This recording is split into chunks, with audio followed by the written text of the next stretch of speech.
रायगड जिल्ह्यातील महाड MIDC मधील एम्बायो कंपनीत औषध निर्मितीसाठी लागणाऱ्या रसायनांवर प्रक्रिया सुरू असताना अचानक मोठा स्फोट होऊन भीषण आग लागली। रासायनिक प्रक्रियेदरम्यान रसायनांचा दाब अचानक वाढल्याने ही मोठी दुर्घटना घडल्याचे प्राथमिक तपासात समोर आले आहे।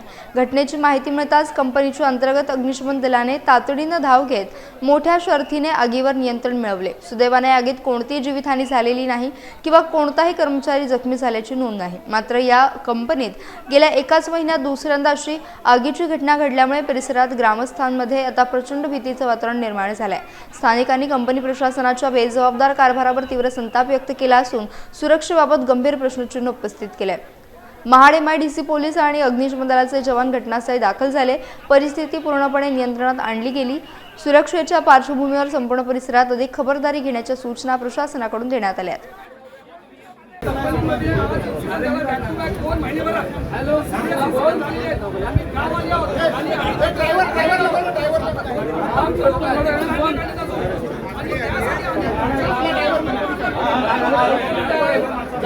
स्मॉल व्हॉल्यूम प्लांट आहे, त्यामध्ये मेंटेनन्सचं मॅन्युफॅक्चरिंग चालू होतं। तर दुपारी साधारण 2:30 ते 3च्या दरम्यान एक 100 लिटरची ग्लास असेंब्ली ज्यामध्ये या मेंटेनन्सचं रिॲक्शन मास होतं ती प्रेशराईज होऊन बस्ट झाली आणि बाहेर हे सगळं रिॲक्शन मास आहे ते जे काही AHUच्या डक्ट गेलेत त्यावर स्पिल झालं आणि तिथं फायर कॅच झाली।